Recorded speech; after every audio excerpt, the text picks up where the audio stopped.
లోకేష్ గారిదండి. లోకేష్ గారు తంపిక మెజార్టీతో గెలుస్తాడు మంగళగిరి. హ్మ్. ఇప్పుడు వీళ్ళ బాధ ఏంటంటే అండి, ప్రశాంత్ కిషోరు ఐపాక్తో సంబంధం లేదు, ఆయన ఏదో సపరేటు. ఆయన చెప్పి వైఎస్ఆర్సీపీకి ఇన్ని వచ్చేస్తాయంటే ఆడు మావాడే, మేమేదో అన్నం తిని చేయగడుకుంటున్నప్పుడు పలకరించలేదని పక్క వెళ్ళిపోయాడు, ఇప్పుడు మేము మళ్ళీ పలకరిస్తున్నాం అని అనేవాళ్ళు. వాళ్ళు ఎంత నాలికే కదా ఎంత మాట. అతన్ని రవిప్రకాష్ కూర్చోబెట్టి వాళ్ళిద్దరూ ఇంటర్వ్యూ చేస్తే ఏ నియోజకవర్గం ఇప్పుడు అది మనం పరిగణలో తీసుకోవాలండి. రవి గారికి ఉన్న అనుభవం ఏ నియోజకవర్గం చూసా, అబ్బా ఈడ్రా మొగాడు కరెక్ట్గా లాగాడు మొత్తం.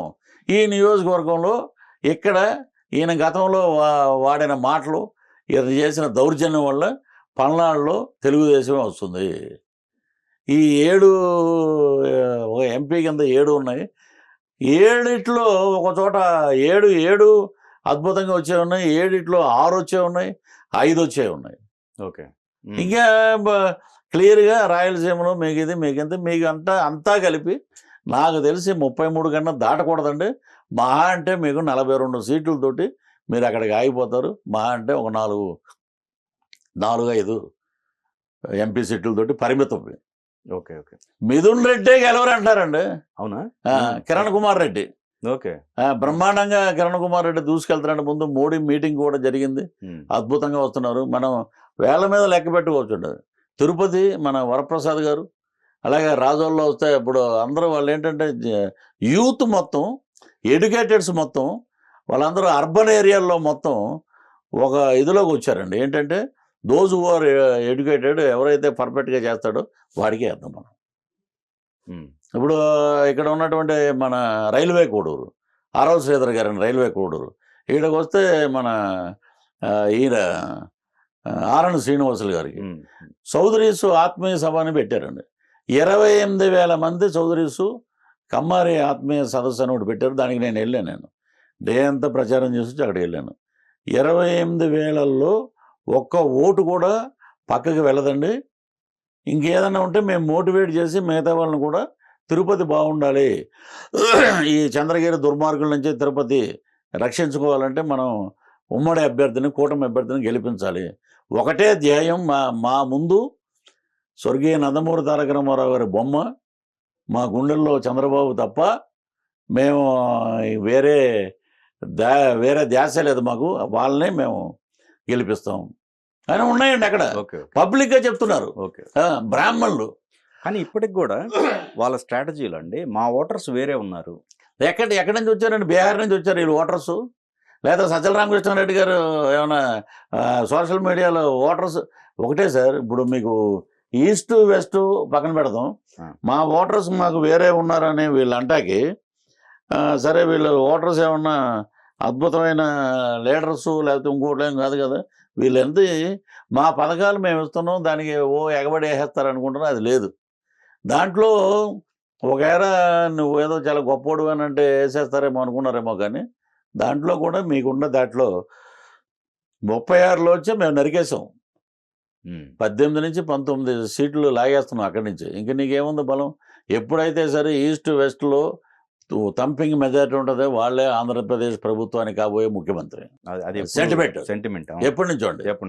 ఈసారి 9 జిల్లాలండి స్వీప్. నెల్లూరు ఆ పిల్లిగడ్డమ చేసేటని మామూలుగా ఆయన మాట్లాడుతున్నప్పుడు ఏదో అందరికీ మహిళలందరికీ కూడా భోజనాలు ఏర్పాటు చేసాం, మీరు ఆగండి అనే దుస్థితికి వచ్చారు వీళ్ళు. ఏదో మామిడి పళ్ళు అమ్ముకుంటారు చూసారా, ఉండండమ్మా ఉండండి వచ్చిన బంగినపల్లి అది ఇదని. అతను స్థానికుడైనా అతను పక్కకు తోసిపారు. నువ్వు ఏం చేసావు? నువ్వు ఎంతసేపు నీ ఆస్తులు, నీ అల్లుడు, నీ కెమికల్ ఫ్యాక్టరీస్ ఇవి కాపాడుకోవటం కోసమే నువ్వు ఏమి చేయను. 1,00,000 ఓట్ల మెజార్టీతో ఓడిపోతాడండి, గుర్తుపెట్టుకునేది ఆన్ రికార్డ్ చెప్తున్నా మీకు. ఓకే. అక్కడ వేమగారి ప్రభాకర్ రెడ్డి గారు ఆయన వాళ్ళ మెస్సెస్ గెలుస్తుంది. Nellore rural Kotamreddy Sitareddy confirm seat. అక్కడ వస్తే టౌను నారాయణ గారు. ఇంకా మీకు ఇలా వీళ్ళందరూ కష్టపడి తిరిగి ప్రజలందరూ అటేపు ఉంటే మాకు సపరేట్ ఉందండి, మేమంటే బ్లడ్ అండి, మేమేమో లండన్ ప్యాలెస్ అండి అంటే ఇంకేముంది. ఇంకా ఓకే. ఎక్కడోళ్ళు అక్కడ సర్దుకుంటున్నారు సార్. అదే అంటే సర్దుకోవటం అంటే జగన్ గారు లండన్ టూర్ పైన భిన్నాభిప్రాయాలు వస్తున్నాయి. ఎందుకు కారణం ఏంటి? ఆయనేమో ఫ్యామిలీ వాళ్ళు పెట్టిన దాంట్లో అఫిడవిట్ ఏదో పెట్టారు సిబిఐకి ఏదో, మా పిల్లలు లండన్లో ఉన్నారు, వాళ్ళని చూడటానికి వెళ్తున్నాం అంటే పులివెందుల్లో ఓట్లు వేస్తున్నారు వాళ్ళు. మళ్ళీ ఏమన్నారు, పులివెందుల్లో ఓట్లు అయిపోయాక వీళ్ళని లండన్ తీసుకెళ్తున్నారు. ఎవడైనా వెకేషన్స్కి ఇక్కడ వచ్చి ఉంటారు కానీ తల్లిదండ్రుల దగ్గర, వాళ్ళు రాకపోతే వీళ్ళు వెళ్తారు అక్కడికి. అదొక పాయింట్ నెంబర్ 1 అండి. ఇతను ఏంటంటే దోచుకున్నది దాచుకోవాలి. ఇప్పుడు ఫ్లైట్ ఎక్కటం, ఫ్లైట్ దిగటం, ఒక డాక్టరు ఆయన ఎన్ఆర్ఐ మొత్తం చెప్తున్నాడు, ఆయన తీసుకెళ్ళి ఆయన కొట్టి అన్నీ చేసి ఆయన బయటకు వచ్చి స్టేట్మెంట్ ఇచ్చాడు. ఇలా ఇలా ఉందని ఆయన పోలీస్ వ్యవస్థ మొత్తం పోలీస్ అధికారులు కూడా అండి చాలా వరకు మారారు. ఇంకొక 20% మారాలి. ఇప్పుడు వాళ్ళు ఎక్కడ చూసినా కూడా అద్భుతంగా ఉంది అనేటప్పటికీ సజ్జల రామకృష్ణారెడ్డి గారికి ముందు షేకింగ్ వచ్చేస్తుంది ముందు. ఇప్పుడు ఇవన్నీ కక్కాలి కదా, రేపు మొత్తం కక్కిస్తారు. కూటమి అండి నాకు ఎలా చేసుకున్నా కూడా నాకు తెలిసిన పోలీస్ ఆఫీసర్లు, ఈస్ట్ వెస్ట్లో ఉన్నటువంటి అంగన్వాడీ కార్యకర్తలు, ఉన్నటువంటి గ్రామ సర్పంచులు, వీళ్ళందరినీ నేను షూటింగ్ వెళ్ళిన ఏరియాల్లో, మేము తిరిగిన ఏరియాల్లో, మేము వెళ్ళిన ఆ ప్రచారాల మీద ఉండగానే అంటున్నారు. ఓకే. ఇంకా అంతకుమించి మనం ఏం చెప్పగలుగుతామంటే మొత్తం మేము అందరూ ఐకమత్యంగా 2024 ఎలక్షన్లో అటు తెలుగుదేశం, జనసేన, బీజేపీ అన్నదమ్ముల్లా కలిసిమెలిసి, ఒకవేళ మా మధ్య మనస్పర్ధలు ఉంటే ఇంత మెజార్టీ మేము ఎక్స్పెక్ట్ చేసేవాళ్ళం కాదు, ఎవరికాళ్ళు ఉండేవాళ్ళు. వీళ్ళందరూ కలిసికట్టుగా పనిచేయటంతో రామచంద్రాపురం, వాసంశెట్టి సుభాష్, శెట్టి బలిజలు, పల్లవరాజు గారు కాపులు, అమలాపురం, వీళ్ళిద్దరూ ఒక 2 బొగ్గుమనే కులాలని కలిపారండి ఇద్దరు. అక్కడ దాంతో అతను ఉమ్మడి అభ్యర్థిగా తెలుగుదేశం తరపున వాసంశెట్టి సుభాష్ రామచంద్రపురం ఇచ్చారు. ఈ పిల్లి సుభాష్ చంద్రబోస్ ఏముందండి, ఆడ ఇంటి పేరు పిల్లి, అదేమన్నా సింహంలాగా మాట్లాడితే సరిపోద్దా?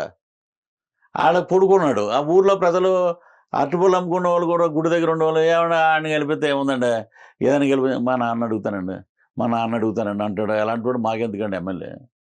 ఇప్పుడు అంతకుముందు ఉన్నటువంటి ఇన్ఛార్జ్ చంద్రశేఖర్ గారు, ఆయనకి మంచి మెజార్టీ వచ్చిందండి అప్పుడు. ఇప్పుడు ఏంటంటే తోట త్రిమూర్తులు, ఇతను బొగ్గుమని కుల వ్యవస్థ పెట్టేసి అటు ఇటు పిల్లి సుభాష్ చంద్రబోసు, తోట త్రిమూర్తులు మధ్యలో పచ్చగడ్డేస్తే బొగ్గుమన్నప్పుడు ఎంతోమంది కార్యకర్తలు 100 కొద్ది చనిపోయారండి అక్కడ. ఓకే. కుల దాడులకి, వీళ్ళు చేసే పనులకి ఆడెవడు ఈడెవడు అంటే అధికారం కోసం, వాళ్ళ కొడుకుని గెలిపించుకోవడం కోసం వీళ్ళిద్దరు కలిసిపోతారు. మేము ఏమైనా పిచ్చోళ్ళమా అని చెప్పి ప్రజలు రామచంద్రాపురం వైపు, తోట త్రిమూర్తులు కూడా మండపేటలో ఆయన తెలుగుదేశం క్యాండిడేట్ మీద ఆయన ఘోరంగా ఓడిపోతున్నాడు. ఓకే. ఇలా ఉన్నాయండి చరిత్రలు. ఈ చరిత్రలు చెప్పితే వైనాట్ 175 అన్నాడు కదా, సిగ్గుతోటి తలదించుకోవాలి. ఇప్పుడు అక్కడికి వెళ్ళిపోయారు అనుకోండి లండను, అక్కడ ఏవో బినామీలు ఏవో చాలా ఉన్నాయి కేసులు. 14వ తారీఖున ఏదో హీరింగ్ వస్తుంది ఏదో అన్నారు. ఇక ఎన్ని జరుగుతాయి, ఏదో ఒకటి నిదానంగా మళ్ళీ మనం అంతా కొంచెం కూర ఉంటాయేమో, పప్పు ఉంటాయేమో, వెళ్ళిపోవాలి మళ్ళీ మనం తేహారుకో దేనికో చెంచలగూడకు. కాబట్టి అక్కడికి వెళ్ళిపోతే ఈ దౌర్జన్యాలు చేసేసి వాళ్ళే ఏదో పెట్లు మార్చేసుకున్నారు, మాకు సంబంధం లేదు, లేకపోతే మాదే విజయం, ఒక వర్గం అంతా మా వైపే ఉన్నారు, మాకు సపరేట్ ప్రజలు ఉన్నారు, వాళ్ళకి రక్తం ఎర్రగా ఉండదు, బ్లూగా ఉంటుంది అని ఏదో డ్రామాలన్నీ మాట్లాడతారు. ఏంటంటే పులి స్టాప్ అండి మొత్తం. ఓకే. ఇంకే ఈ చరిత్రలో ఏమండి వాళ్ళకి బయలుదేరటమే. అదంటే నెక్స్ట్ కూడా ఉండదు ఇంకా, ఇంకేం లేదండి, ఇంకా అయిపోయింది, ఇంకేం ఉండదు. ఇంకా అద్భుత ప్రజారంజకంగా పరిపాలించడానికి 2 నాయకులు ఉన్నారు ఇక్కడ. వాళ్ళు ఆల్రెడీ రాజ్యాంగ సభలోనే పవన్ కళ్యాణ్ గారు చెప్పారు, ఈ కలయిక ఒక దశాబ్దం కాలం పాటు ఉంటేనే రాష్ట్రం ఒక షేప్లోకి వస్తుంది. ఎక్కువ యూత్ అండి. ఈ రోజున సీఎం రమేష్ గారు తంపిక మెజార్టీతో గెలుస్తున్నాడు అనకాపల్లి అంటే యూత్ అండి. ఉపాధి అవకాశాలు లేవు, మాకు ఉపాధి అవకాశాలు ఇవ్వండి. వీళ్ళు ఓడిపోవటానికి, అట్రప్లాప్ అవటానికి నాలాంటి వాడిని సలహాదారుడిగా పెట్టుంటే నేను చెప్పేవాళ్ళరా మీకు, మీరు తుప్పు సలహాదారులు అందరినీ పెట్టుకున్నారు, కానీ మీకు తగిన శాస్తి ఈ ఎన్నికలు వైసీపీకి. ఇప్పుడు ఏంటంటే ఉపాధి అవకాశాలండి. చదువుకున్నారు చాలామంది, వాళ్ళకి ఏంటంటే ఫస్ట్ టైం ఓటుకు వచ్చింది. ఈ నా కొడుకులు ఏది పడితే మా జీవితాలతో ఆడుకున్నారు, మమ్మల్ని నాశనం చేశారు. ఎక్కడికో హైదరాబాద్ వచ్చి బీటెక్ చదివే వాళ్ళు కూడా పెట్రోల్ బంకుల్లో లేకపోతే రెస్టారెంట్లో మేనేజర్ల కింద అలా పనిచేసుకుంటున్నారండి. అది మాకు ఫ్యాక్టరీ పెట్టండి, ఉపాధి ఇవ్వండి అని ఉన్నారండి ప్రజలు. Next land titling act. రైతులు కానీ ఎవడైనా ఒక సెంటు భూమి కొనుక్కున్నాడు ఓరు నాయను, ఆల్రెడీ సరిహద్దు రాళ్ళ మీదే వైఎస్ఆర్సీపీ జెండా వేశారు. రేపు సమాధుల మీద, మా నాన్న సమాధి మీద కూడా ఆయన ఫోటో ఉంటుంది నవ్వుతూ. మా నాన్న తెలియదు, ఆయన తెలియదు దాని మీద. అలాంటి దుస్థితికి వచ్చేసింది. అతనికి ఏదో ఫోబియా ఉందండి అతనికి.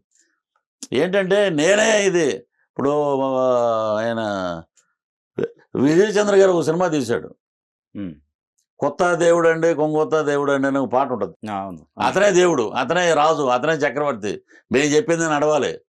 అందుకని చెప్పి మొన్న కృష్ణదేవరాయల ఇంటర్వ్యూలో కూడా అదే చెప్పాడు. ఇక అక్కడ ఉండలేమండి, ఇండివిజువాలిటీ లేదు. ఇండివిజువాలిటీ లేదనే ప్రజాప్రతినిధులు చాలామంది ఉన్నారు. ఇంకా ఈడి గోల ఎందుకంటే ఈడిది అయిపోయింది. ఈడు సంక్రాంతిలో గొబ్బెమ్మల చుట్టూ డ్యాన్స్ చేసుకున్నవాడు, వీడికి ఇంకా బుద్ధి రాలేదు. ఇంకా ఏం చేస్తాడు, ఆడు ఓడిపోతున్నాడు, ఆడు తమ్ముడు ఓడిపోతున్నాడు, అక్కడ నగిరిలో ఆమె ఓడిపోతుంది, జోగు రమేష్ పోతున్నాడు. లిస్టు ఉందండి, చాలా పెద్ద లిస్టు. వెళ్ళిపోయేవాళ్ళు లేరు. నా డబ్బులు పట్టుకుపోయారు అని కొడాలని ఫస్ట్ టైం ఈ ఎన్నికల్లో ఆయన బాధపడటం, ఇలాంటి దౌర్భాగ్యాలు ఉండండి. కూటమి ప్రజలు మెచ్చిన ప్రభుత్వం, వాళ్ళందరూ ఆఫీసర్స్ సార్ ఎన్ని రకాలుగా పోనీ వాళ్ళు అనుకున్నట్టు కొంతమంది ప్రజలు అయిపోయినారని 108కి ఎట్టి పరిస్థితులు తగ్గదు సార్. ఓకే, 108 ఫిక్స్, 20 ఎంపీలు ఫిక్స్ అండి. నాకు చెప్తున్నారు ప్రతి చోట 108 ఫిక్స్ సార్. గెలవటం నల్లేరు మీద నడక, ప్రభుత్వం ఏర్పరచడం కూడా డిసైడ్ అయిపోయింది. 108 ఫిక్స్. ఇంకా పెట్టెలు ఓపెన్ అయ్యే కొలిది ఆ గాలి అలా వెళ్ళి అది 136కో వెళ్తుంది. ఓకే ఓకే, అదండి చెప్పింది.